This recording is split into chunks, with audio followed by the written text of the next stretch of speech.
Hello and welcome back to the Game Bet Match podcast. I'm your host, Manny Friedman, along with my co-host. Brad Sloan. All right, back in the house, baby, for Indian Wells semifinals coming up. Two popcorn matches, which we'll get into a little bit later. But what are your overall thoughts on the week so Yeah, I far? mean, kind of rare in that, because it's a 2 week Masters, it's just like from kind of a programming note, like it's been tough to do podcasts for this It event, I feel has. like, because the problem is like lines come out so late that there's just like no time to like put a podcast up. Like any podcast we would do would be missing like half the matches. Right. And like good matches like during like early evening in Indian Wells, Yeah, right? and we would have to So we would have to not watch matches and instead like podcast and yeah. not have all the lines up. And so like once we get into the European clay season, I think the podcast will have a lot more pods. Mm-hmm. We'll probably go back to our like kind of Definitely. twice a week schedule. I think it'll be a lot more manageable in that sense. Other than that, like I don't know. I mean, it's it's not my favorite. I think after watching it, it's like not my favorite event, to be honest. Like it's a lot of, and we've seen at this event, like 3 of the 4 seeds made the semis. Alcaraz, I mean, Sinner hasn't really been challenged yet. Alcaraz was challenged, I guess, not even really. He was challenged in the first set by Arnaldi, but then Arnaldi had no chance after that. I don't know if I know Medvedev dropped a set to Korda, but I don't know that like I guess he was somewhat challenged in the quarter match, but other than that, it's been like it's a lot. I think with the conditions, it lends itself to like really playing well for Mm-hmm. favorites. And I mean that's statistically been true, right? Like the unders hit like at some ridiculous percentage of the time. I think it's like over 60% unders hit over the past like many years. Every time I would hit the under would go over. Like that happened like 70% of the time I hit the under just because like I didn't really know how to play the match, so I followed the trend, right? Yeah. And like just the trend went against me, but like that's besides the point. Yeah, there are more unders, and I've seen a lot of times where it's been a tight physical first set and then the underdog kind of just goes away, you know? Yeah. Yeah, It I think it's happened just really multiple hard. Like times. it's really hard to win in in these conditions if you're not the better player, especially if you're not the better player off the ground. Which, if you look at most of the best players in tennis, right, like just like the theoretically guys who would call the best players, they're the best players off the ground. Yep. And it's Yep. just like a really hard tournament to be successful in if you're not good off the ground. And so I think like again, to the point we're saying, like it lends itself to a lot of like 7-5, 6-2, or like 6-4, 6-2 kind of score lines, and like it's just not like I don't know. There's like there were a few really good matches, but not as many as you'd hope for. Like I don't know if there's really been like a great match yet in this tournament. Like Nori Monfils, fine, yeah. That was a I guess that was a great match. Yeah. Yeah. Fritz and Rune. It was great quality, but like because Rune just played out of his mind, I thought the third set, it was like, Yeah. you know what I mean? Like it like once Rune saved that match point and won that second set tiebreak, like he just played so well in the third. It wasn't a runaway, it was only one break, but it didn't feel like Fritz really had much of a chance. Yeah, Zverev Demonor was a tight three setter and won 3 hours, but I thought that was But a it wasn't a very good match from what I crap heard. quality. Yeah. Wind played a big factor there. Demonor is actually pretty bad in the wind. I mean, Well, Djokovic that's the other lucky. part, right? Is with the wind. Like, I think that also makes it hard for guys too. It makes it harder to be Yeah, aggressive. it's And tough again, it makes it conditions. what? It's tough conditions. I think it's tough conditions for underdogs. Like, I think it's like easier conditions for favorites. Because, like, again, if you're better off the ground, I think it plays itself to that. If you're like better off the ground, the better athlete, like I think that lends itself well here. Yeah, I feel like you need Because the to hit serve is pretty pretty big though, neutralized. The right? Like plus you one need, is pretty neutralized. Like it's hard to hit winners early in rallies. You really have to like out fox and out rally the guy, and that means you really yeah, have to like, make a lot of balls. And again, like why are the best players in the world the best players in the world? Because they're good at making balls and spots. right, right. But So I also think like hitting a kind of a heavy topspin ball is more effective. Like Medvedev is just better than most in terms of movement and like hitting balls into spots. But I think if he comes up against an Alcaraz or a Sinner in the final, it's going to be really problematic for him. You know, yeah, yeah, I we'll would get agree with into that. that, but like I don't know. I think it people who hit kind of big from the ground and move well are the ones that do well. I mean, they do well in general, but here especially.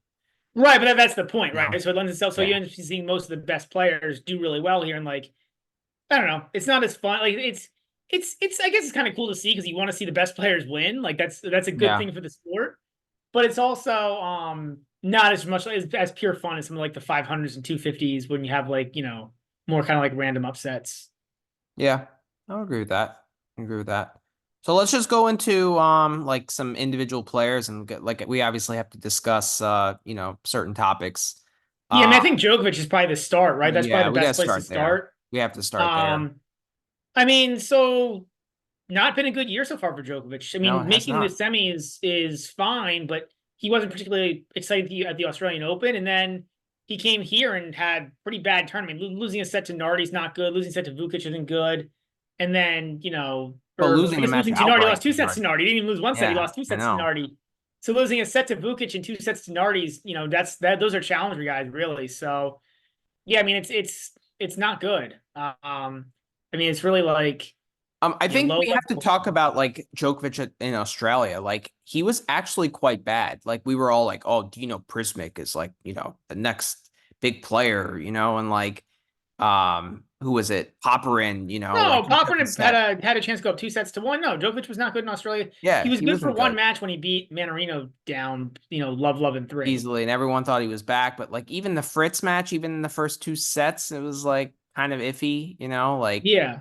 and yeah, I mean the center match was just, I mean, it's one of the worst duds we've ever seen from Djokovic, right? Like the I first mean, two sets, he anyone was can lose to playing Sinner like right now. Like Sinner's playing that well, but and Djokovic at his best could have lost that match. It would have been close, I don't disagree with that, right? but he shouldn't have lost the first 2 sets, One and whatever. It's two, like, yeah, yeah, right. like that's not, yeah.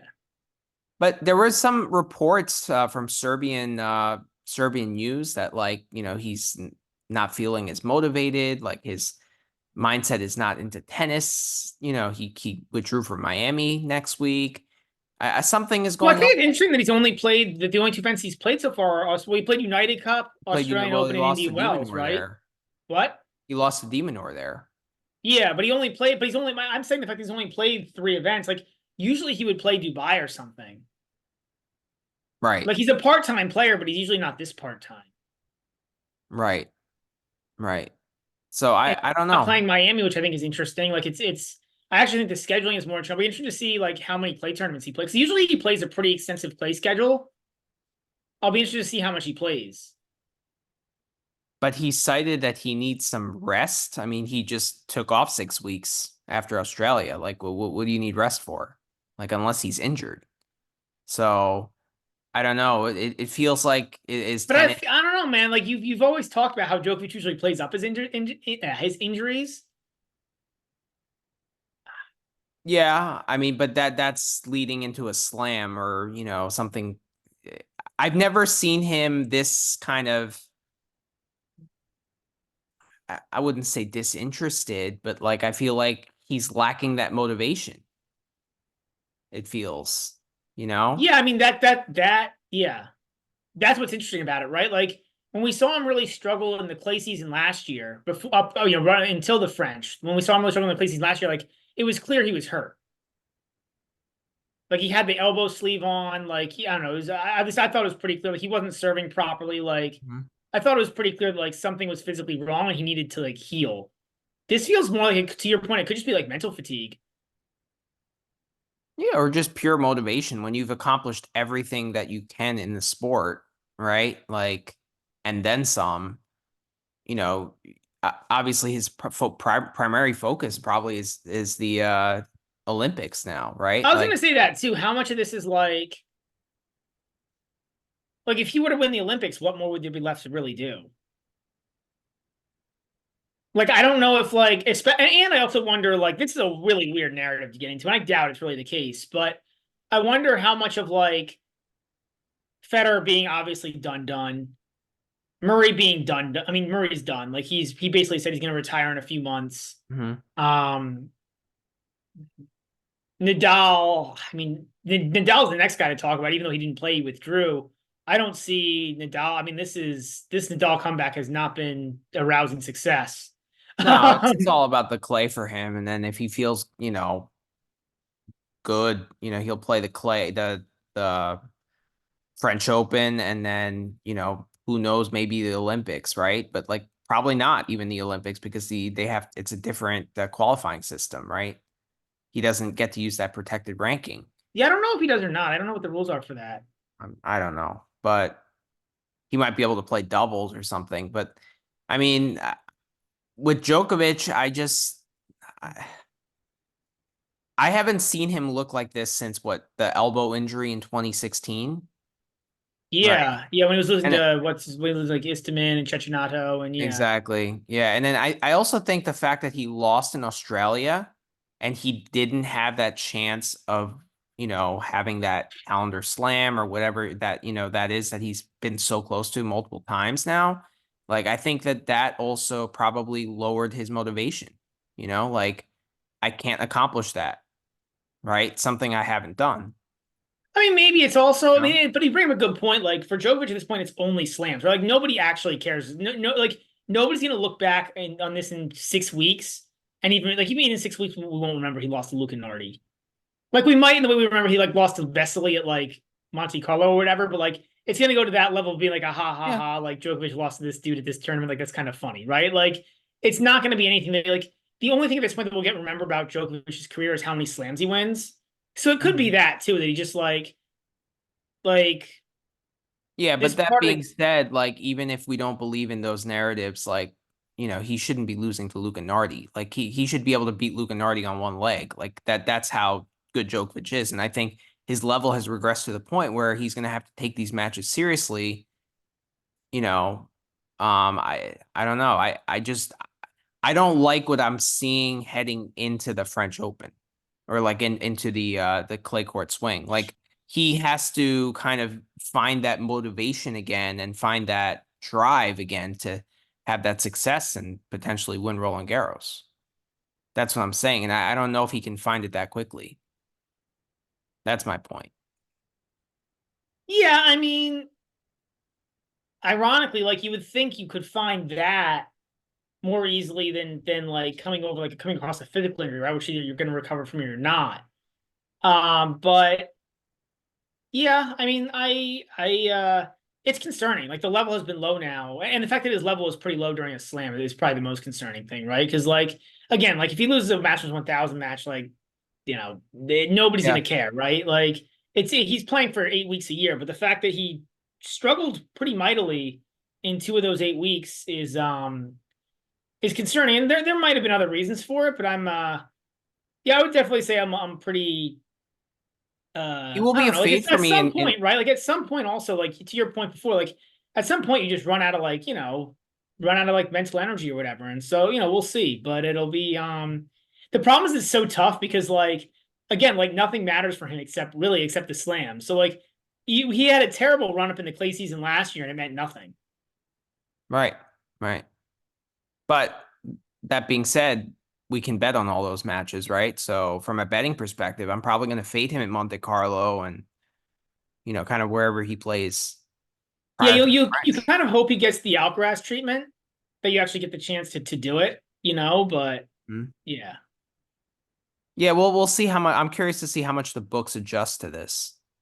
It's going to be interesting. I mean, it certainly was interesting that he was a pretty convincing favorite over Sinner here pre-tournament, Yep, that's true. which I think both you and I definitely disagreed with. Right. I guess this is a good transition if we're done talking Djokovic. Like Mhm. Jannik Sinner's very good at tennis. I'm glad you finally realized that, Brad. I'm glad you finally realized it only took how long? Like 24 matches. um, yeah, I mean, you're 3-1 to win the tournament ended up being a good hit. Yeah. He's just so far above the field right now. I mean, well, it'll be a fun match tomorrow when he plays Alcaraz, and I'm sure we'll talk about that match Mhm. and the betting lines and stuff with that. But um, there's nobody else in that realm right now. No, Like, he's there's nobody definitely else in locked out. his world right now. Like, again, maybe if this is the real Alcaraz, the one we've seen the past 3 days, then maybe Alcaraz. But Yeah, the one like, against Zverev. I mean, he might Yeah. need some Bs to help beat Sinner. Yeah, like if it's that, yeah, if it's or the one that he beat up out OG. Like he's actually been really good at this tournament outside of the Yes. first set. Yes. Alcaraz has, and better than he's looked in 9 months. And I mean, that's the final, I think, tomorrow. yeah, I mean, I think Medvedev has a chance against Sinner. Like, remember he did take the first 2 sets from at the Australian Not Open, so on I don't. these courts. Not on these courts. Okay, all right. I think Medvedev is somewhat live against Sinner.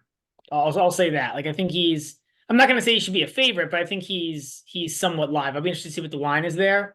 Okay. Like I think he's got like at least a 40% chance to win. Ooh, Um, no, not me, but okay, we'll get into that later. But but yeah, the winner will definitely be the presumptive favorite in the final. I'll say that much. yes. What do you compare Sinner's level to now in terms of like historically? You know, like do you think this is as high as what we saw with Djokovic in 15 or 11 or Federer in 05 or So the toughest Nadal in part of 10? that is Yeah. like I don't know really how many like top tier quality opponents he's played. Like I guess you can go back to last year, but last year he lost several times to Djokovic, right? Like or there was somewhat back and forth between him and Djokovic. Um, so far this year, these 24 wins, like I know he beat Djokovic in the semis, but that was a complete dud match from Djokovic.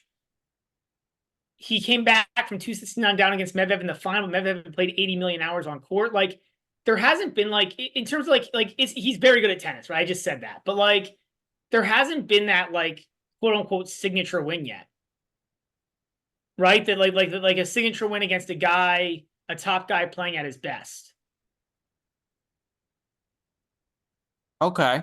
That's fair, but I also think he's been so good that like guys just haven't been able to match his level, you know, like and his ball striking is so superior that it just like demoralizes the opponent. Like they just can't and his movement now is so amazing and his like length and defense. It's like everything combined is Yeah, I just think he's playing a so lot better. Like I agree with you. and Like where all do you that. go? Like the thing with Sinner is I have no idea where you go, you know, because he hits so big on both wings and now he has that the strength and I'm not saying he has the physicality, but he has like the strength to reach and um hit balls like in uncomfortable positions. I think the main question mark with Sinner is can he back up a 5 set win with another 5 set win with another 5 set win? Like the Well, I mean, not physicality many guys question can is do still that, right? Like there. that almost never happens. But like, Well, Alcaraz did it at the 2020 US Open, right? Like and can that was why it was a historic, rare thing, right? From to win like however many matches he won in a yep. row in five. I think it was three But or four in a row in five if he's sets. going to Like, be a multiple slam winner, Sinner, no multiple slam winner doesn't have one of those slams, right? Like um, Djokovic had the 2012 Australian Open where he went 5 with Murray and then 5 with Nadal, right? Like, yeah, I mean, he'll probably have to. Yeah, I mean, he'll you have to. know, Yeah, he'll have to be able to go 2 5 setters in a tournament. I agree with you on that. Um, but yeah. I mean, even Federer, I can't name off the top of my head, but I'm sure he's had slams No, where it's been Federer's had definitely had some, and he's had some surprise 5 setters in his past, and yeah, like the French when he won in '09, right? 5 with Haas, 5 with Del Potro, yeah. you know. So that's still my biggest question mark with Sinner. But in terms of just his game, like what I'm seeing from him game wise, I think it comes pretty close to what I've seen from Djokovic. Like I said, I want to see him. I want to see him beat like a top opponent who's playing well. Like this will actually be a good litmus test tomorrow Okay. because Alcaraz is playing a lot better. I mean, he's got to be the number 2 guy, right? Like right now, like who else would be above Alcaraz right now? Maybe Medvedev, but probably not on these courts. But like, I mean, that's the thing, right? Like the one time he's played a top guy and the guy didn't completely dud. He had to come back from 2 sets to none down against the guy who had played 3 or 4 or 5 setters in that tournament. You know what I mean? So that's I Okay. do think like it's not like yeah he's beating up like he's and not like and he's beating a lot of like really good guys. Like Rublev's a really good player and he's beating Rublev up. Like Kachanov's a really good player and he beat Kachanov up at the Australian Open. So like it's not like he's beating a bunch of scrubs, but he Yeah. hasn't been beating those top guys. He hasn't gone through 2 or 3 of the top 4. Something like that. Like Yeah, I mean, he beat. Yeah, I guess it's not a good version of Djokovic at the Australian Open, but like I take like less from that just because he beat him the year before when Djokovic was playing really well in Davis Cup and the World Tour Finals, you know? So like yeah, he beat Alcaraz at the end of last year as well. He beat Medvedev twice in the Vienna final and I think somewhere else. Oh, World Tour Finals as well. So like if we take the form from the end of last year and transition it to this year, I think the body of work is there. Like I don't think we can really say anything just from a results perspective. I think we can say more about like future question marks. But yeah. I don't know. I think like obviously it's been really good, right? Like it's. yeah, I get where you're going with it because it's been really really good. But like if you're gonna put up like historic runs, I don't know that it fits there quite. We'll have to see, and we'll have to see how okay. he does in the clay. You know what I mean? Like I think there's yeah. I wouldn't I would say like but that said, he's been really darn good. Like 24-0 to start the season is really good. I don't think it's 24. No, He doesn't have any losses, does he? no, but it's what, seven. He didn't play any warm up tournaments before the Australian Open. He won seven at the Australian Open. Then he won like five in Rotterdam and he So that's won four 12. here. 16. 16. All right, I thought it was more, but I guess I could be wrong. He didn't play United Cup or anything. Like, I mean, you No, would he remember that didn't. better than I did. Do 16 wins. Are you going to need eight more wins to realize he's good at tennis? Or we'll see.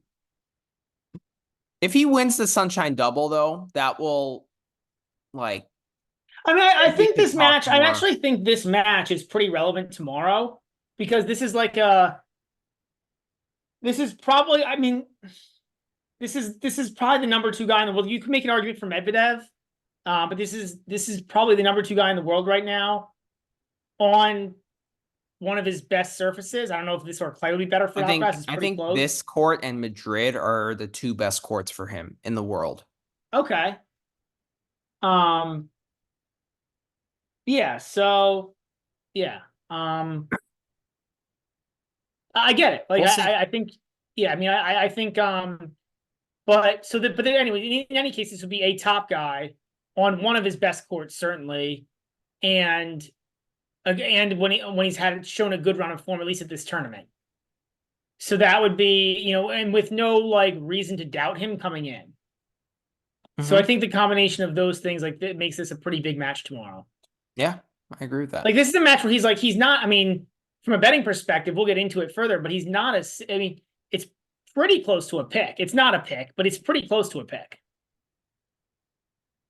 Yeah, I mean, I still feel like the books, give Alcaraz so much respect, and like Well, now it's they, not the books, right? It's the market. It's betters, but yeah, the betters do, and then yeah.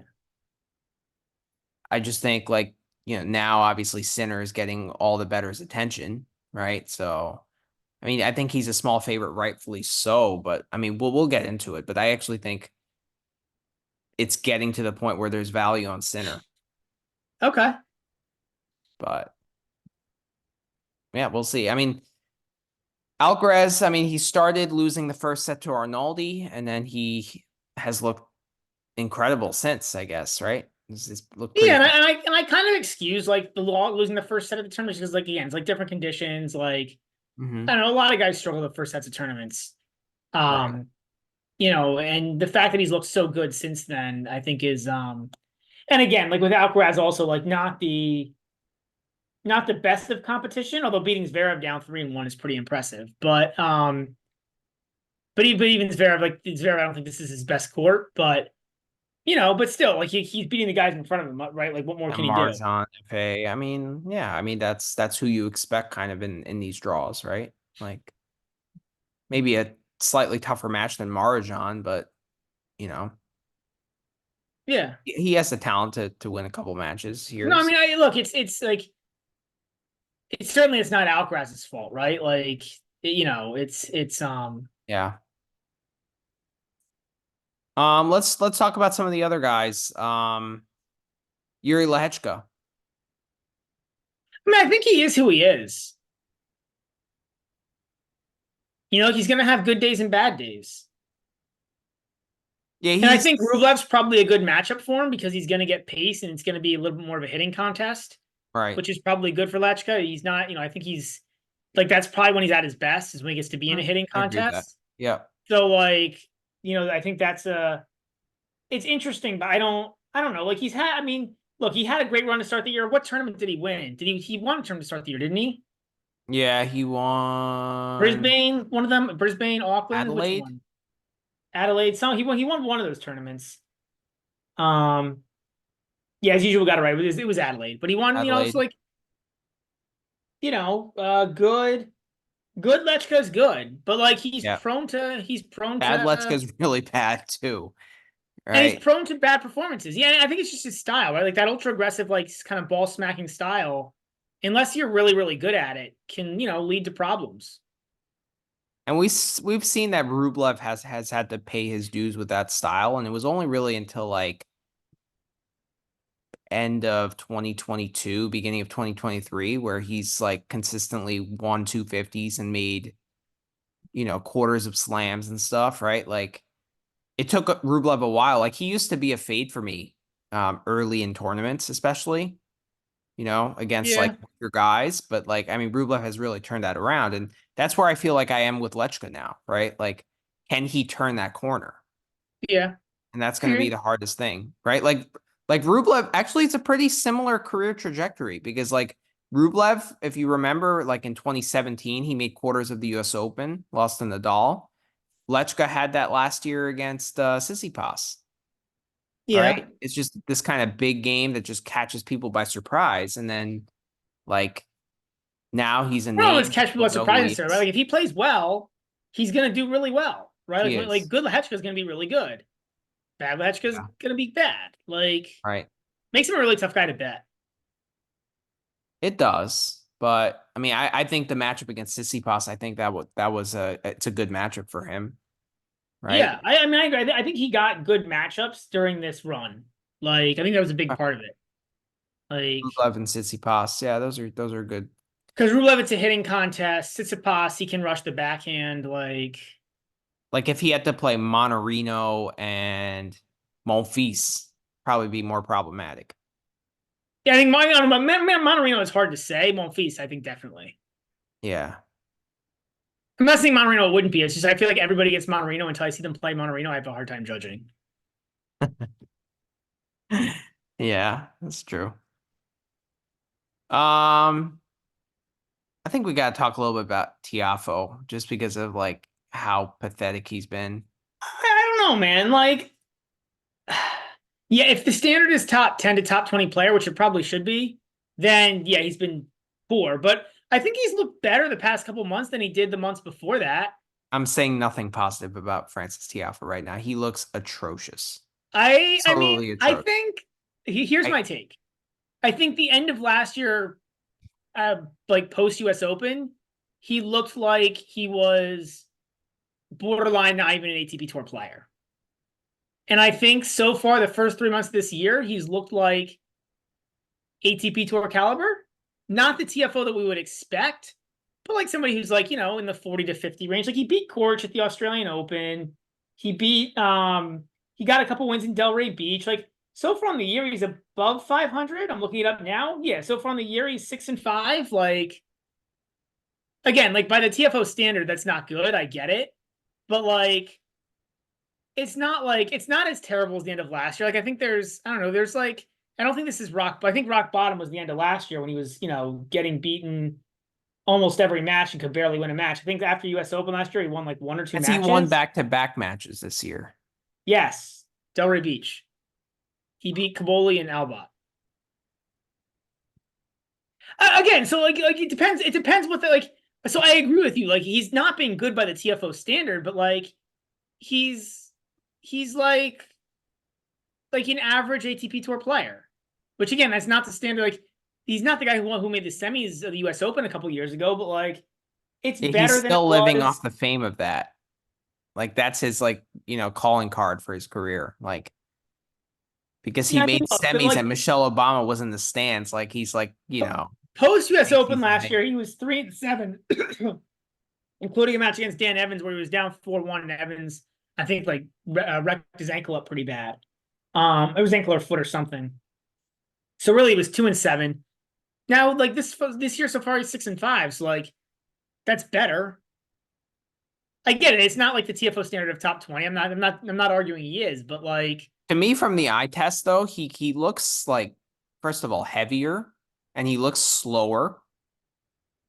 And like he can't stand long points. He gets very like undisciplined. He'll just play like a stupid ass drop shot, like when the rally goes more than like 7 shots.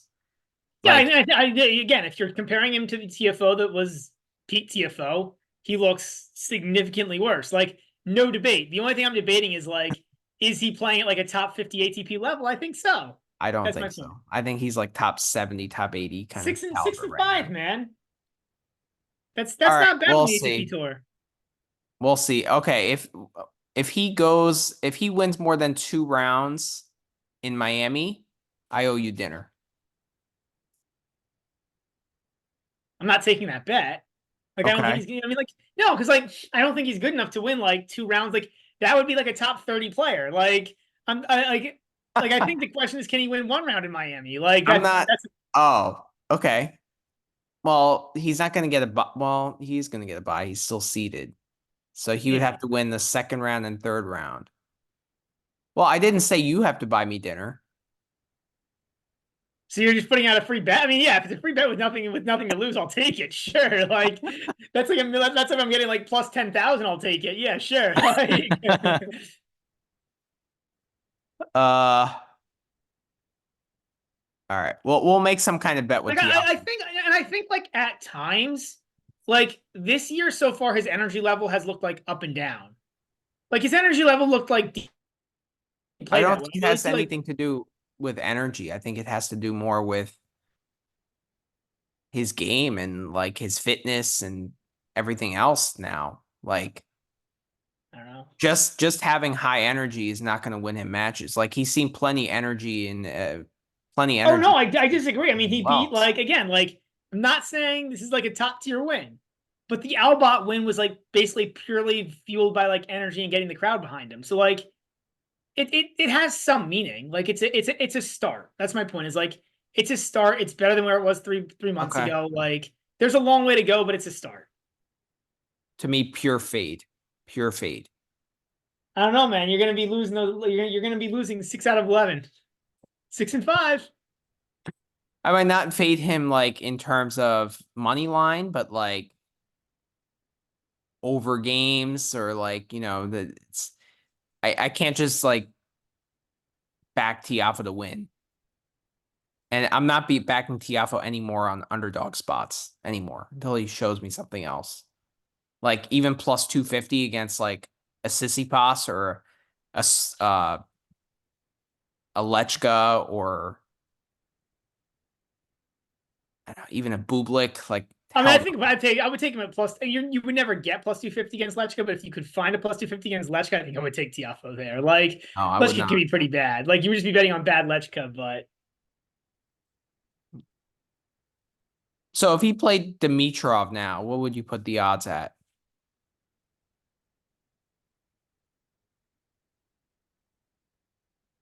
I think, and you're gonna disagree, and it makes sense why because he hasn't shown anything against a decent player in like in a while, but like probably like 3.5. Like Dimitrov being a 3.5 game favorite. Ooh, I would say 4.5. I would lay the games with Dimitrov if I was offered that. Well, that's what I'm saying. Like it does. It certainly feels light because like Tiafoe hasn't shown anything against a half decent opponent in so long, but like I don't know, just like 4 games is a lot of games. We'll get into that later. My take on that, but like 4 games is a lot of games. You said 5 games was a lot of games with Sinner in the quarters against Leshka. Look where that ended up. Doesn't I mean look? I didn't bet Lechka. Like I just said it was a True, lot of games. true. Like If you put Tiafoe against Lorenzo Musetti on a hard court right now, what would you make the line? Tiafoe will be a favorite, but probably like a game and a half favorite, something like that. Ooh.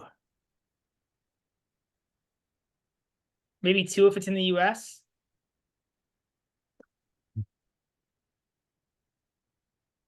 Right now, I probably put that at pick. Depends on the speed of the court too. Like that's a little bit of a loaded question. Like a faster court would favor Tiafoe, a slower court On maybe this Musetti court, with on more an Indian chance. Wells court. An Indian Wells court, ooh.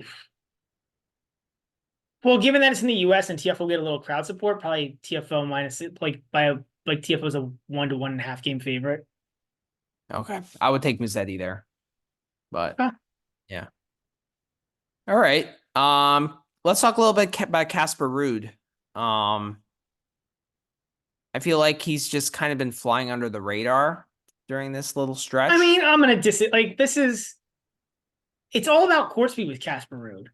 Like these are really slow courts, so he's fine. And like last year's debacle at Indian Wells, like to me, doesn't count because like he did the whole goofy February offseason thing, and then he just had to use March Yeah, to get like back in that's the true. flow. Like a lot of guys warm up for That's the true. Australian Open. He was warming up during the Sunshine Double. So like I think the fact that he did well in Cabo, Acapulco, and Indian Wells is like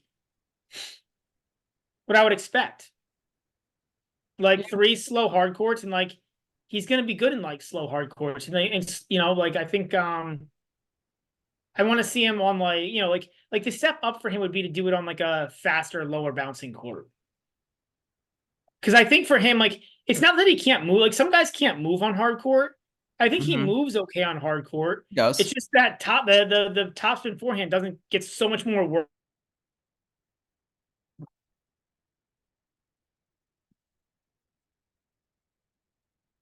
Run around and hit the topspin forehand as well, and that's his best shot. I mean, yeah, I would agree with that. I mean, he,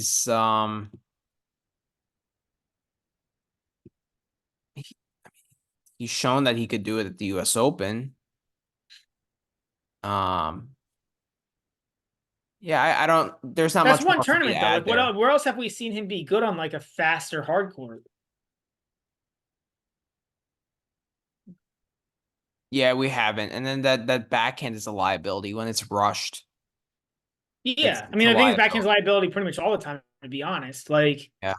um And the slower court allows him time to kind of run around the he can backhand. run around and hit more forehands, and that forehand gets more work. It bounces up higher. Like really, it's all about that big topspin forehand for which is why he's such a good clay player. And he's got a good serve. His serve is like a little bit underrated. Underrated. Yeah, I agree. Like he's got he's actually like not the worst overs guy. Well, I mean, we saw how that worked against Arthur Fils. Well, no, the problem is like he plays. The problem is like it's this weird dichotomy where he plays better on unders courts.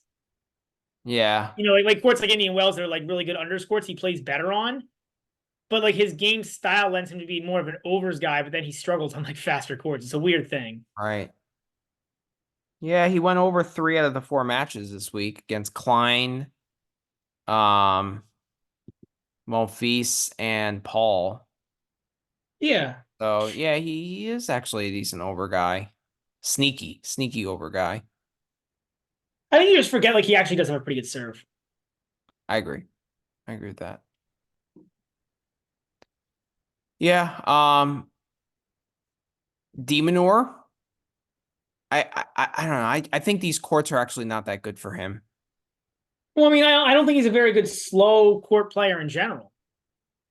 Like he's better on quicker courts. I mean, he's won Acapulco back-to-back years. Yeah, So but again, like he beat Tsitsipas in the semi and Ruud in the final. like Rude's actually probably a better winner than Tsitsipas. That Tsitsipas Demonor match was not a pretty match. Like I give credit to Demonor for figuring out how to win that match, like 100%. Again, he's like a preparation meets opportunity guy, and Mhm. like he figured out what he had to do to win that match, and he did it. And like I give him credit for that. But like neither of his Acapulco runs was the most impressive run to a 500 title ever. This one was more. I mean, he beat Tsitsipas, Draper, and Rude. That's right. He did beat Draper. But again, Draper, he just gassed out. Like Yeah, Draper just ran out of not gas. his fault. Again, Yeah, look, like yeah, but that's what I'm saying. He's a preparation meets opportunity guy, like for the most part. I think yeah. he's better on quicker course. Like he's, again, like I'm saying, it's like I'm not saying like for him a winning a 500 is an accomplishment, no doubt. Can't take it away from him. He won the tournament 2 years in a row. That said, it was less impressive than other 500 title runs we've So seen. Rotterdam, I mean, it played a little bit quicker this year, right? Than the years Played a lot past. quicker. Played a lot A lot quicker. quicker. So I And like I guess, think actually, ironically, like that run to the finals in Rotterdam and that match against Sinner in Rotterdam was probably more impressive than anything else he's done the rest of the I year. know that was a crazy match. He Or played even the really match against well. Rublev at the AO, like his play at the AO was really good. Like ironically, like the tournaments he's won, I don't know. It's a weird thing where the Acapulco tournament wasn't like Yeah. necessarily like the best Demonor we've I seen, but actually the think the wins were. conditions that Demonor doesn't like is wind. I don't think he's a good wind player. And I think he really, really struggled in the win against Zverev. Because his ball doesn't have much spin, right? It's more It flat, doesn't. No. right? And like he's so movement oriented and like timing oriented, right? And Yeah. those two things Yeah. are not the best in the wind. And he Yeah. doesn't serve that big or hit that big, so he can't really hit through it too. So it's like I don't know. I think it's like wind is not a good thing for him. And like all his results, like Acapulco, I don't think it's that windy there, No. right? Especially at night. Nighttime tennis tends to be Yeah. less windy than daytime tennis. Then like Australia, he did well, and that's like an enclosed roof. Rotterdam was indoors. So I think wind is something you have to watch out for with Demonor. Yeah. So Yeah. that was a windy day against Zverev. And like Zverev is not a good wind player either. And the fact that he was able to adjust better, I mean, it showed me something. So Yeah. um, but I'm not going to take away from Demonor's year so far. It's been mighty impressive, and he's a deserved top 10 player in my eyes. I mean, okay, yeah, there's no doubt about that. Like, I think we agree on that. I mean, I think we agree on him pretty closely. I think I'm just, yeah, yeah, Mhm. we agree. Yeah. Tommy Paul. Tommy Paul's a really good tennis player, man. We crap on him a lot, or like I think you crap on him more than I do, but like he's a really good tennis player, He is. He is. and I don't think he does nearly as much as we think he does. It's just like when he has his duds, they're like really bad, and they're memorable. They are memorable. Um, but I don't know. It's weird because like I saw him play in Delray Beach against Fritz, and he just played like a crap match. Like in a final of a tournament, and it's lost what Yeah, 3-4. Like that's not what you expect from Tommy Paul at this stage. And then he hasn't. I mean, I thought the win against Humbert was pretty impressive. But like not the toughest draw here. Playing Michelson, Humbert, Luca Nardi, and then Rude. Like so, it's a pretty relatively speaking, I think it's a pretty easy run yeah. for To make the semifinals of such a big tournament, he got a pretty good draw, right? Like he I did. don't think I'm not arguing he's top 10, but I'm saying he's somewhere in the teens. Like I think his ranking pretty accurately puts him in the right place. Mm-hmm. Yeah. Like he's, you know what I mean? Like he's probably truly in that like 15 to 20 range. Because like if I look at the rankings, like I would put him a step on. Like, it depends on the court, but for the most part, I'd put him a step below Dimitrov. Below like the Dimitrov, Humbert, Kachanov tier. Like I think he's pretty accurately slid in there. I think he's 17 right now. I think that's pretty accurate. I mean, I think, you know, I bet on Bear, but that was just because I was weighing form more than conditions in court. Like Yeah. you were right to stay away there because, I think the court and the conditions mean so much here. So and that actually played higher than the form. So Well, Barrett also played a crap ton of tennis. yeah, I don't think fatigue really played a part there. From what I watched that match from start to finish. I didn't really sense I don't that. know, but I feel like there's a lot of ways fatigue can impact a match, and it's not always what you see like on a person, right? Like it's True. not always like the huffing and puffing, right? Like it could be mental fatigue, or it could be they just don't have the explosion. Like there's a lot of ways that fatigue can impact a match, and you don't necessarily see it like in the traditional way you say fatigue. I'm Okay. not saying it did or Fair. it didn't. I'm just saying like it can be it can also be mental fatigue, right? That happens too. You see guys just mentally not as interested. Yeah, that is true. That is But yeah, true. I mean, I think he's like a decent player, you know. Yeah. Or not I mean, like, yeah, I mean, like, his ranking puts him pretty right. Like his Yeah, ranking's I agree with that. pretty much what he is. Yeah. And then I guess Medvedev.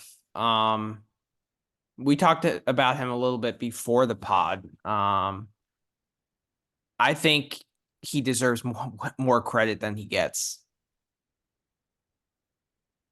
I And agree, but I think it's a this is what we said. Like I agree, but I think it's a tennis problem. Like how many guys below him get the credit they deserve?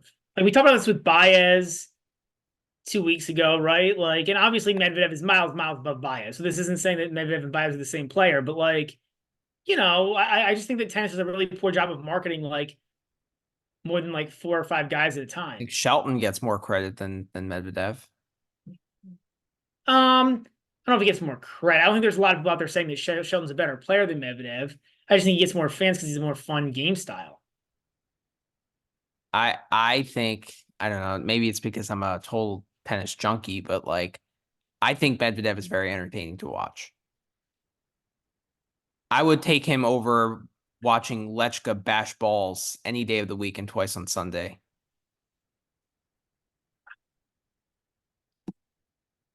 Okay, I like we had this discussion. Right? I think like it depends who Medvedev's playing. Like Medvedev's a guy like up against the right opponent, it's incredibly fun to watch.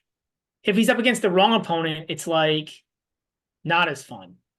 Like he needs the other player. The problem is he needs like the other guy to create the offense to make it interesting. Otherwise, it's just a contest of who can make more balls.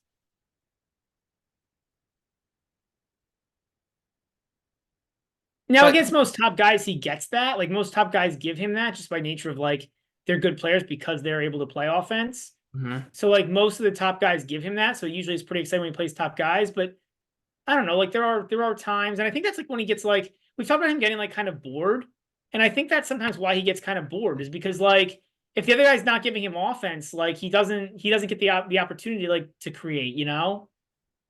So if he'd play Ben Shelton, right? Like I feel like Medvedev would just school him.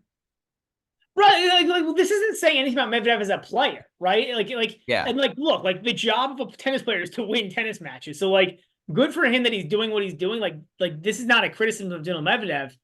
It's just saying that like he's not like yeah, if he plays Shelton, that's a really fun match to watch because Shelton's going to create the offense. And yes, Medvedev will school him, and it'll be really fun to watch.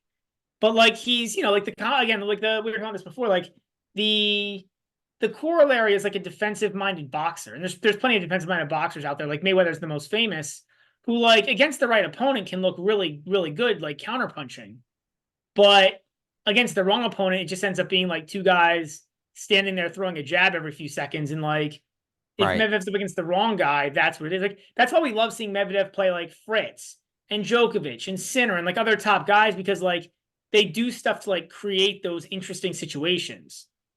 Whereas like when he plays against like you know, uh, QB. well, I mean Hubie's an example of like there is excitement with Hubie because of the serve versus return, but other than that, yeah, it's pretty boring. Or like a Sebi Baez, or like even a little bit Zverev when he doesn't put the ball to Zverev's backhand. Like it just ends up being like And like, Medvedev's gonna win almost all those contests. Not 9 out of 10, but like Yeah. he's gonna win. Like he's gonna win the vast majority of the time against those guys. Like he's a great player. The job of a pro tennis player is to win tennis matches. So like, good on him. I have mad respect for him. And like, I just think it's like I I, don't I think it's a s- Medvedev. I see what you're saying because I've seen some kind of the Zverev Medvedev match. Like I feel like people are kind of tired of it. I mean, I like it personally, but like I can see why people don't like it. It's just Zverev is just kind of looping that forehand back, kind of they're kind of pushing each other to see who kind of makes the error first rather than going Yeah. and trying to win the point. So I see what you're saying. And it's like it's more of a it's honestly it's like an individual sport problem, right? We've kind of talked about this before, how like there are some, I don't know, unnerving, I guess, things like when you see like the Six Kings thing that's like an invitational, right? It's like a Mhm. massive money tournament. It's an like if they ever points for that for like an invitational, I'd be like pretty disappointed, right? Because like at that point the ranking system is meaningless. Or like you see things like the Netflix slam, which is making like a ton of money and getting a lot of viewers. Like, like I don't think Medvedev's ever gonna be top of the list for those. But like as a player, like who can beat other tennis players, yeah, he's really good. And I think like you're probably right. There's probably some level of casual tennis fan. Like I'm sure there is, right? Like there are guys ranked below Medvedev that get a lot of praise and hype.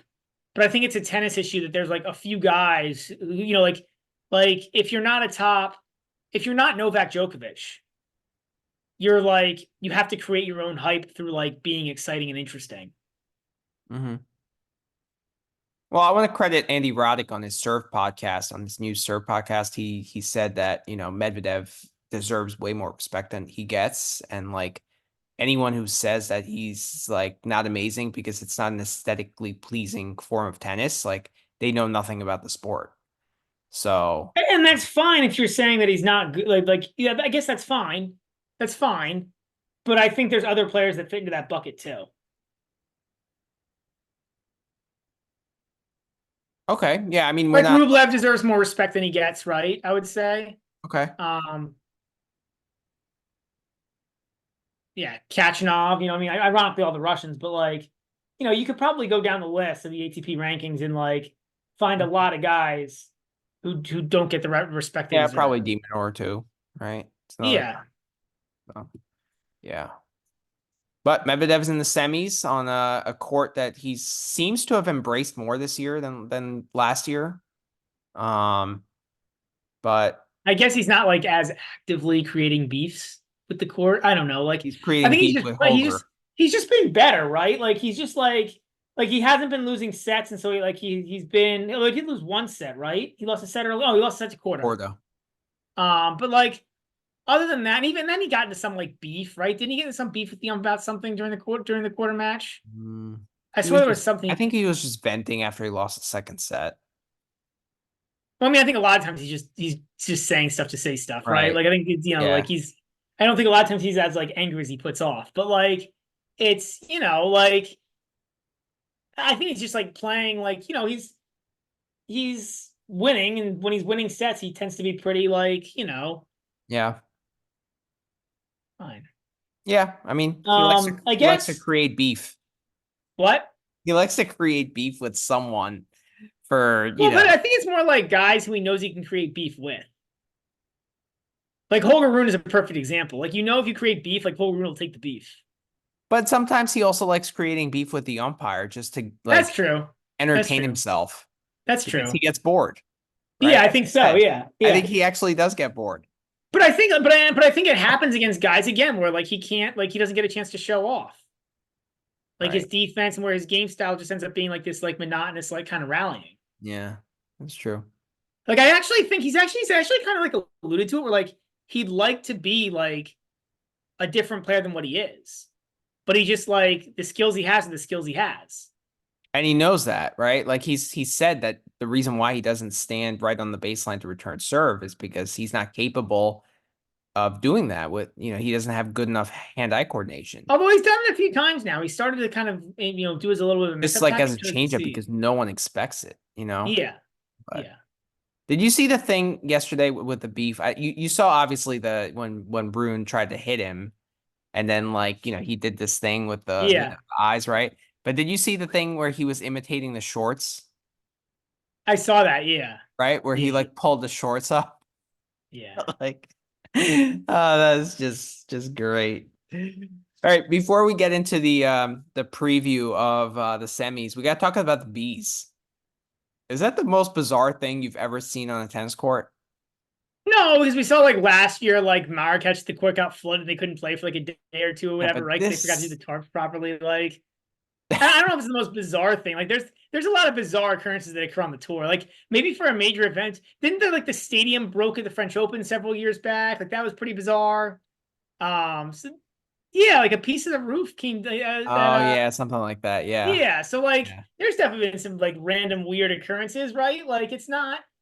I mean, I don't know. I feel like there's like a few of these a year, these like really weird, bizarre things. So it's somewhere How, on the how list. about the bee the beekeeper, or like what do you even call that guy? The guy Yeah, it's that a was like beekeeper. Yeah, I the mean, yeah, it's beekeeper pretty impressive. to go up there on the spider cam and like suck all those bees in the vacuum cleaner without any like protective gear or anything. Like that guy's a hero. Yeah, that guy's pretty crazy. Crazy. But I feel like it's almost kind of stupid. Like, why would you not just put the protective gear on? Like, I mean, I can't imagine they don't have the gear. Like, it's not I that just hard, right? love. It's just like some sort of face covering and some goggles, and you're good to I go. know that'd probably be a safe thing to do, but it was actually funny how he was just like taking selfies with people in the crowd, and then like That was funny. That it was was funny. The beekeeper was hilarious. funny. That's fair. It was funny. It was hilarious. But there's a lot of weird occurrences on the ATP tour, man. There are. Like Let's way get more. this. I mean, honestly, it's pretty embarrassing for a professional sport. Like how many of these like weird occurrences happen. Like actually, the bees are like are a more normal thing. There was a baseball playoff game that was delayed. Like there was the whole Jabba Chamberlain thing with the Yeah. bees many years back. Like Oh yeah. I guess like on that like like usually these baseball stadiums don't fall apart or like they don't like flood the field and not be able to play for like multiple days because they like forgot to tarp the field properly. Like like or like the court in Santiago, the balls that bounce properly on like a regular basis. Like some of these smaller events are just like Yeah. embarrassing. Houston My, last year, they couldn't play for 4 days. Like, my only request is let's get this guy to hand out the trophy on Sunday. I think that would be fun. It'd fine. be cool. It's a lot of love for this guy. I mean, I don't know. Like, it was impressive, but there's a lot of love for this guy. Like, I thought it was deserved. Deserved. fair enough. All right, let's get into the semifinals. Yeah. All right, let me share the screen here.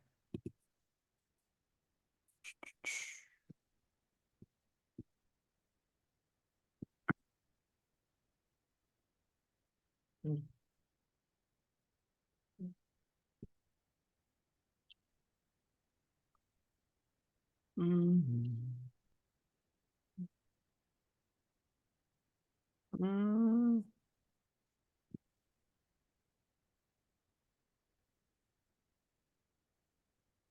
All right, so I'm actually surprised to see the Sinner Alcaraz match first on, especially since both halves of the draw got a day off. Like I thought that would be the nightcap, but I guess let's start with Paul Medvedev. Um, Paul is a 4-game dog plus 220 on the money line. Over under is 22 and a half. Medvedev is minus 275 here. Um, what catches your eye?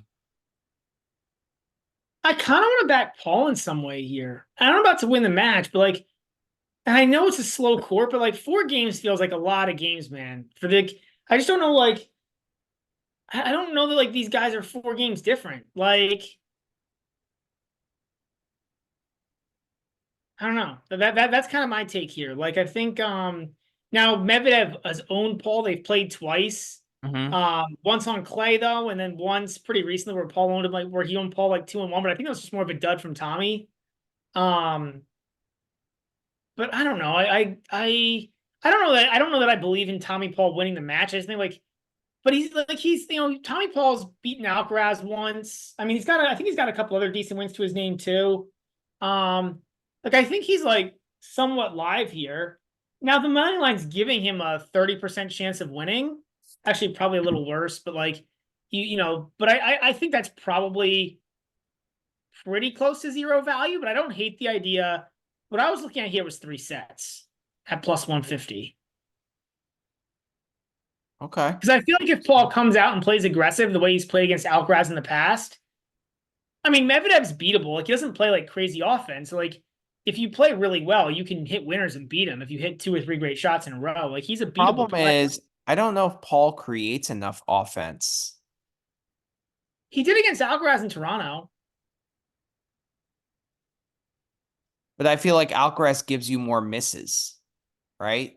Like But Alcaraz that playing the night, best in in Toronto. general, yes, Manny, but that night, Paul, I think, created the offense to win that match. I'd have to watch tape of it. I don't know if Paul can, but I get it because like that's the problem. Is I don't know if Paul can create enough offense to win a match, but 3 sets, I just need him to create enough offense to win one of the first 2 sets.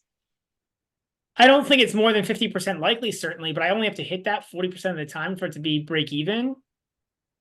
Yeah, I'll probably tail you on that. I think that's a Yeah. decent look. But then what's the Medvedev 2-1? If you don't think Paul's gonna win the match, plus 270. It's just not that much better of a price. Like, what's the math? You've got to see. I mean, the question is if it makes it to a third set is like basically like what would be your odds on a third set? Like where would you put the odds on a third set if they got to a third set? Probably Medvedev like 65%. So I mean, at that rate, it's probably close to either way you could pick. Like I don't think you're that far off. I think either one is pretty equally playable. I was looking at the Medvedev 2-1. It's just like for having to have like 2 sets in a row go your way. Um, 270 is not an ideal. It's not an ideal price. Yeah. I mean, it's usually the price you get on a favorite to win 2-1. So it's like it's comparable to other 2-1 pricings. It's just not like it's an okay look. Um, Three sets is I like the 3 set line. I mean, I don't want to back Medvedev here in any capacity. It's just too many games. Um,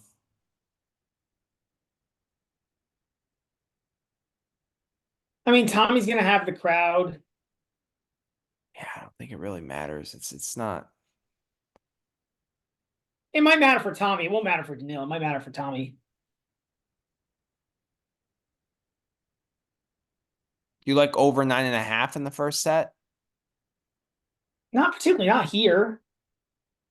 Paul's serve is not like like either one of these. Paul's serve is not the best. Medvedev hasn't been serving great. I All heard that right. he has something I wrong have a with his lot of shoulder. breaks. I would like What? break props here.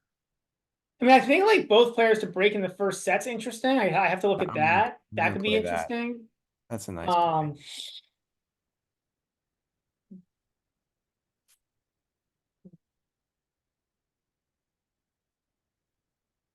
What's the Medvedev to win a no tie break?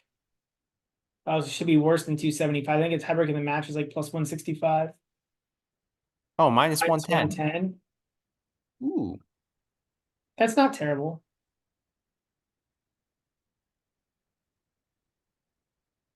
Yeah, I'm gonna play that too. Paul to break in sets 1 and 2, plus 150.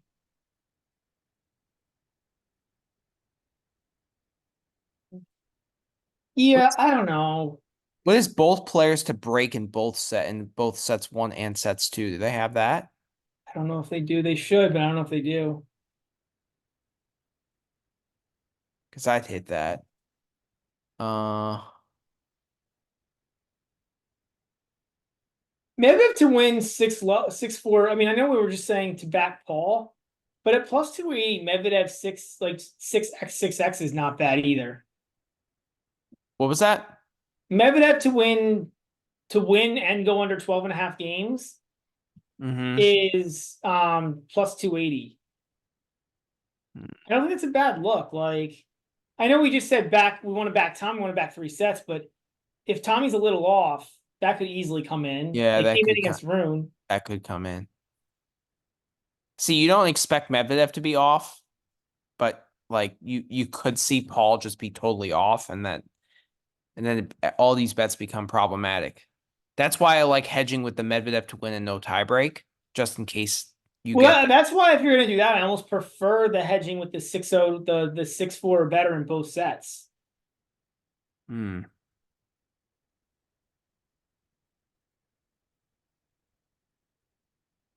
Okay.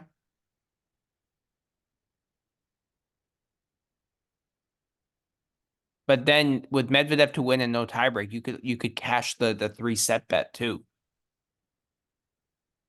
Yeah, yeah. You know what? Play both. Well, How many units are you putting on this match? a lot. I think under 18 and a half in set 1 and 2 could look interesting too while we're looking at stuff. And like, I'm not saying I'm going to hit all of these. I got to look at all Yeah. these and rethink these. But like, I think under 18 and a half in set 1 and 2 could be interesting. It's just a really crappy bet, though. The book takes such a hold on that. Yeah. I want both players to break in both sets 1 and 2.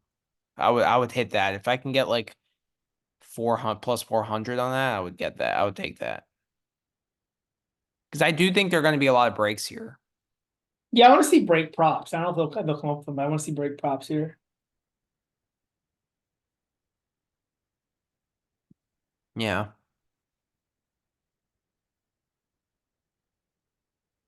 I was thinking another interesting look could be your favorite, the Medvedev to go up 2-0. I think is like plus 275. Hmm. That could be an interesting look. 2-0 after 2 games. Yeah, I think it's plus 275. Yeah.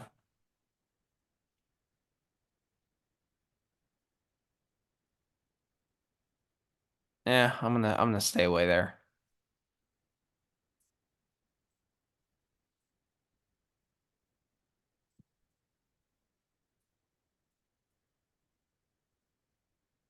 Yeah, it's an interesting match.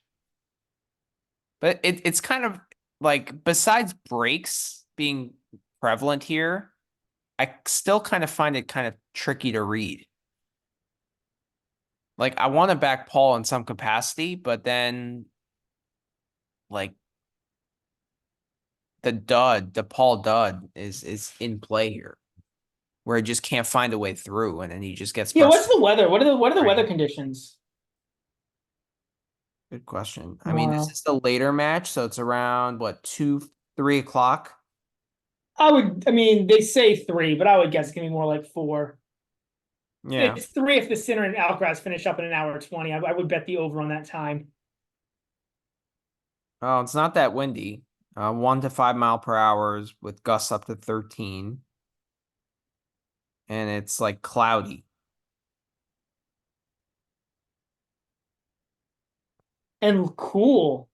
Yeah, 66 degrees. So it's going to be pretty slow. Yeah. Yeah. That's probably I mean, but I actually don't know who that's better for. Might be better for Paul. I don't know if it really matters. Yeah, I don't know. I mean, I actually think Paul would prefer a slightly quicker court to get some, more pace, right? But then Yeah, also, maybe, but like I think Medvedev probably would too, right? To create right. more of those, Yeah, it's tough. I mean, again, it is like tough. Medvedev has beaten the crap out of him twice. I don't know how relevant that is. I mean, Medvedev's obviously the better player, but Paul's a top 20 guy at home. Like, I don't know how much the home matter. It might matter a little bit for Home Tommy, to me not doesn't much. matter much. Yeah. But it's just 4 games, a lot of games for against a top 20 guy, I think. But not really in this matchup. It's more about who you want to back, in my eyes. Okay. Like I don't think like I think a 6-2 set is in play. That's why I much prefer playing the So let me restate. Like, over on yeah, I agree sets. with you on that. Like I'd way rather play the sets than the games. I agree with you 100%. on that. 100%. Yeah, I don't. I really don't have too much interest in taking 4 games here. Yeah. Yeah, I don't really want to take or lay games here. Yeah, neither do I. I think, yeah, yeah.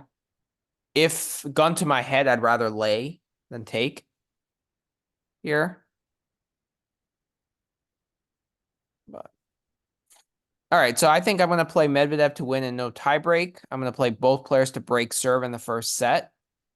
I'm going to take the Medvedev under 12 and a half. And then I'm going to take the 3-set line. Is there anything you want to make GBM? Um, I don't really want to because yeah, I don't think so. I don't think so. yeah. All right. And then the match we've all been waiting for, Jannik Sinner against Carlos Alcaraz.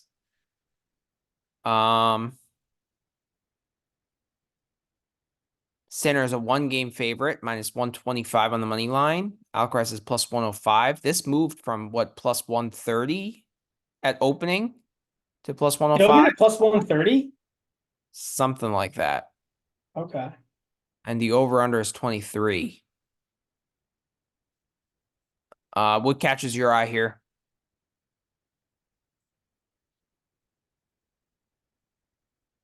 Gun to head, I'd way rather be on Sinner than Alcaraz. Okay. Um, I just don't like Alcaraz has looked better, and I guess the court's probably better for him than Jannik. But I don't like. I don't know. Like it's Yannick's form has been a lot better over the past, 6 months, right? Like this is the first tournament that Alcaraz has really looked good at, but he has looked good the past few matches.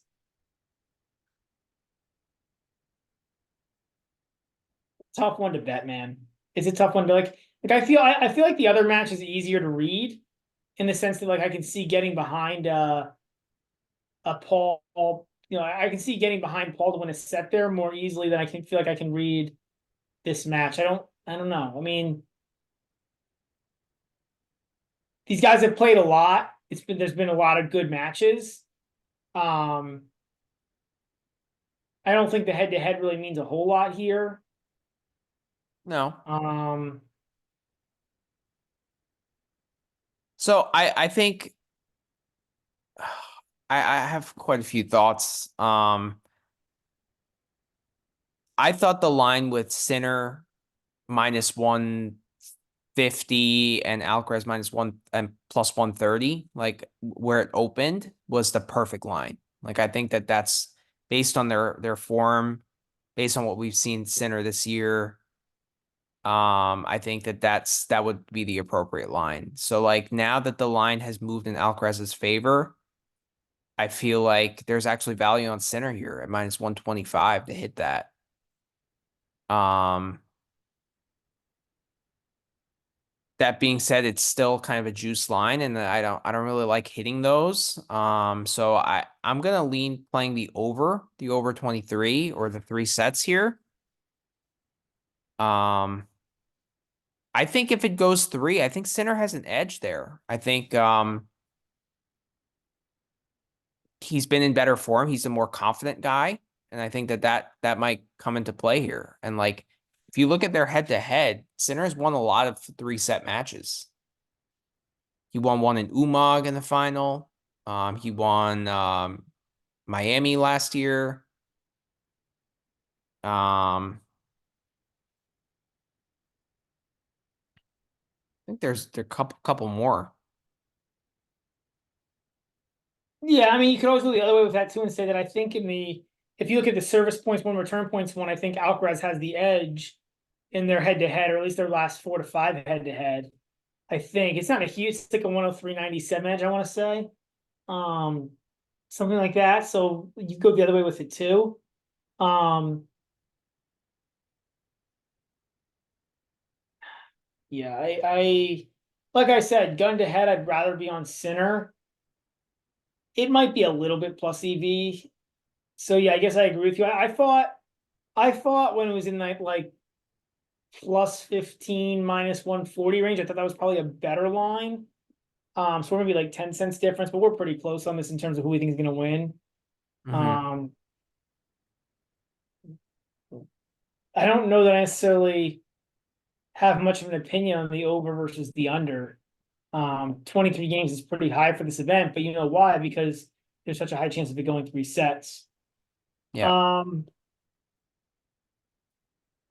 The Sinner over 12.5 is a decent play here in my eyes. Minus 120. Problem is like he could lose 2-0. I think it's a pretty fair. I think it's unlikely that Sinner loses 2-0. If someone Okay. loses 2-0, I think it's going to be Alcaraz. I mean, yeah. Look, if you're like, I think you're putting a higher weight on the form than I am, slightly. So I see why you'd say that then. But over 12 and a half, like if there's a few things that need to go right to hit that, right? Like you need at least one competitive set, meaning one set of over 10 games, or you need a 3-set match. Like it's not that dissimilar from playing the over on the match. Right.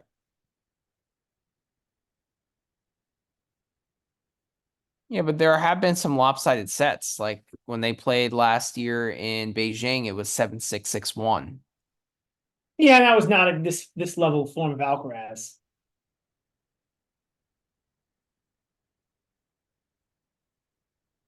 Yeah, all I'm saying But is like, again, like what is Alcaraz's form? He's shown it now. Like, are we getting excited over 3 matches? I don't know.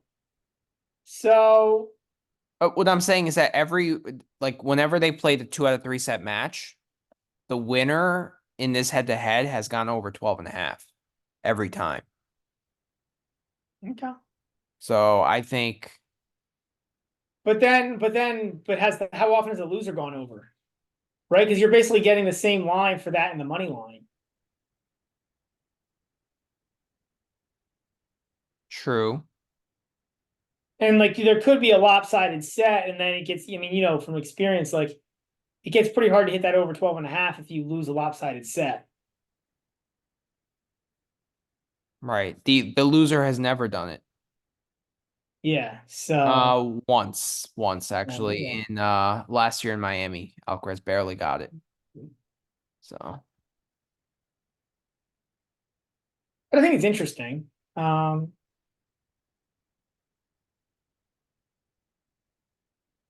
so the yeah, I last don't time, know. so it's another interesting stat. One, two, three, four, 5 out of their 7 meetings have featured a tiebreak in the first set. That is interesting. That is interesting. So I don't know. A tiebreak in the first set at plus 350 seems enticing. What's the over 10.5 in the first set? Plus 200. Mm.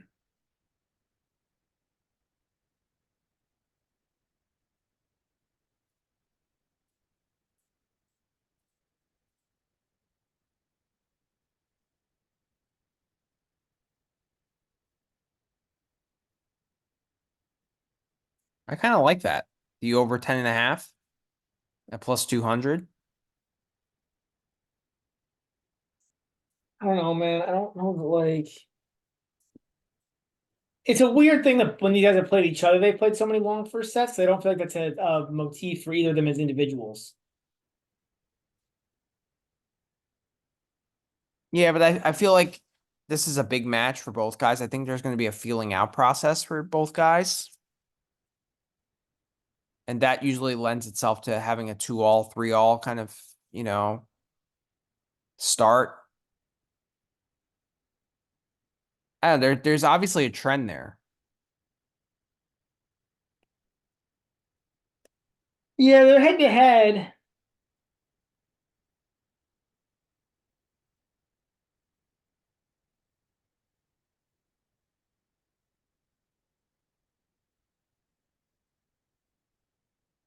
more than 50% of their matches have had tie breaks in the first set. So I think I'm gonna put half a unit on that. The first set tie break. Okay. I mean, look, I get the logic. I just don't know that these guys are like I said, neither of these guys are really like first set tiebreak type of players. It's a good sample for a head to head, but it's also 7 matches over 3 years. Um,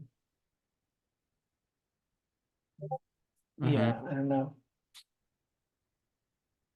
I hear you. It's the type of thing that I would usually play.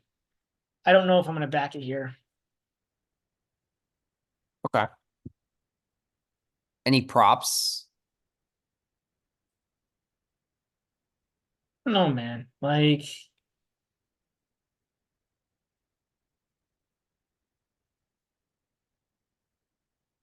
it is pretty interesting that Alcaraz to win in over 25.5 has the same odds as the under 19.5.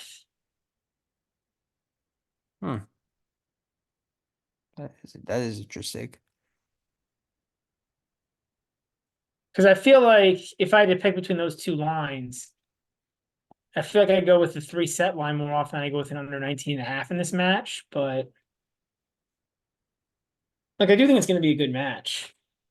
I think I'm gonna play Sinner to break serve in sets 1 and 2 at -105. Sinner does have the better serve. This is true. So I think Alcaraz is more breakable.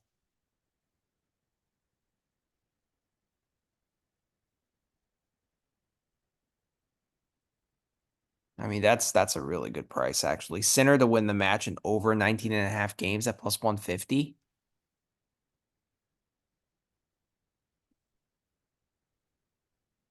I mean, I'm gonna hit Yeah. that.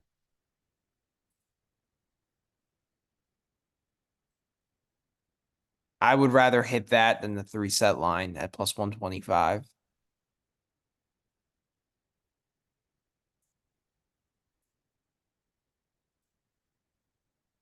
Again, the reason you're getting that is because it's pretty close to a flip. It's something like 55-45. Even with your thinking, it's something like the 58-42 range or something that like there's a pretty good chance the center doesn't hit the win, right? Like that's the problem.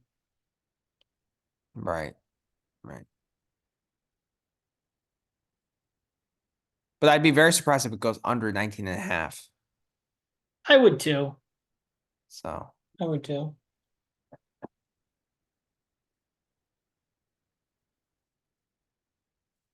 any long shots are nice here.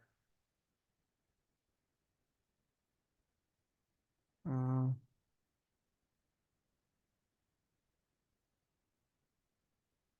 both players opening service games to go to deuce, 12-1.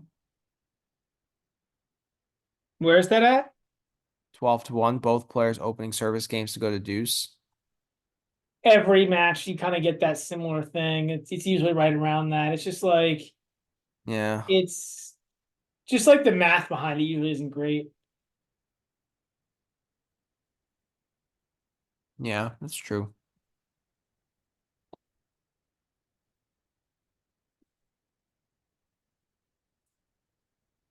Yeah. Any place for you?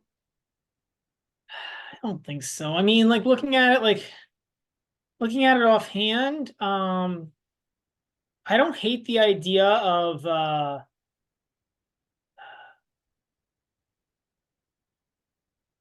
I don't Huh? what is Alcaraz to win his first two service games to like love 15 or 30? +170. Man, it's not a great price. But I think that would be kind of interesting. I feel like Sinner has a hard time, even against like lesser competition. I feel like it takes Sinner a couple games to like get into a match to like start like really breaking a guy down and beating him up. Um, Yeah, not in this matchup. I actually think I don't know. I think Alcaraz's serve is vulnerable sometimes. Like, I'm saying first couple games, right? I'm not saying like he's not going to get broken at all. I'm saying first couple games. mm, Um,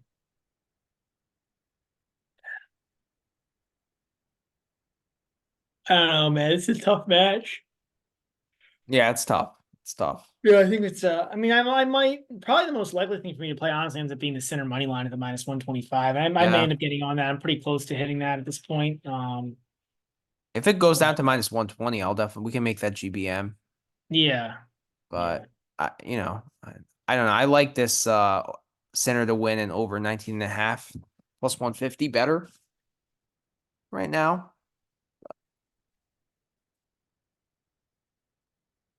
Yeah, I think those are going to be my two plays.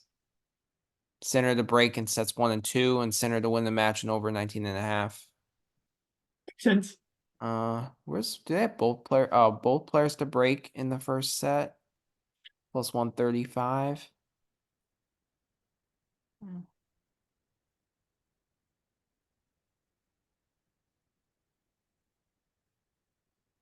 Yeah, you know what? I'm gonna hit that instead of the 1 and 2.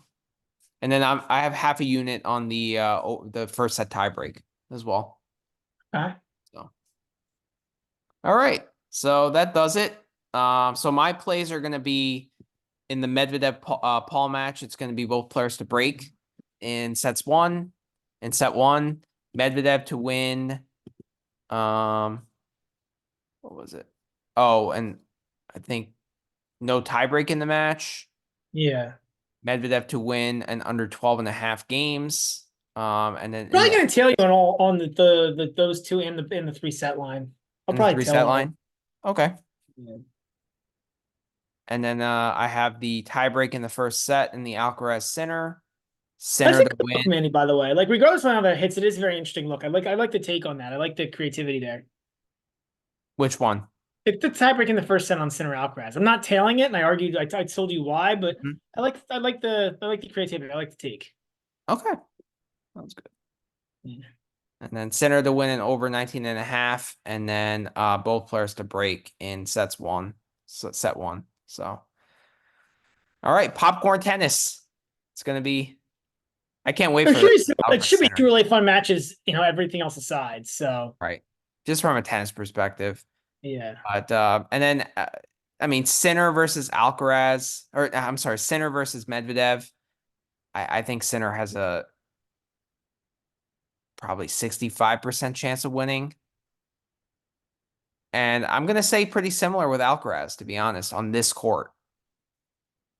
Maybe even Yeah, slightly I higher. actually disagree there. I actually think Medvedev would way rather play Alcaraz than Sinner, or sorry, Sinner than Alcaraz. Really? I think Alcaraz versus Medvedev in this court is just a tough matchup for Medvedev. All right, but we saw Medvedev make some adjustments at the US Open, right? He also just played really damn well. Like That's a good point. he made some adjustments, but he also just played really well, right? Like But Sinner has also improved his drop shot. Like he doesn't just hit big now. Now he uses the drop shot. He actually comes in. Like he does a lot of things better than he did when Medvedev was dominating that head to head. So I disagree. I just think the style is still like just the base style like of Sinner is still better from Medvedev. I mean, look, Medvedev just took 2 sets from Sinner at the Australian Open. Like, took a pretty dominant first set and a half lead before he wore down. true, you don't think like nerves played into play there and like, Sinner was slightly off. Sure, I agree with that. I don't know if it was nerves, it could have been Sinner was slightly off for whatever reason, but like Hmm.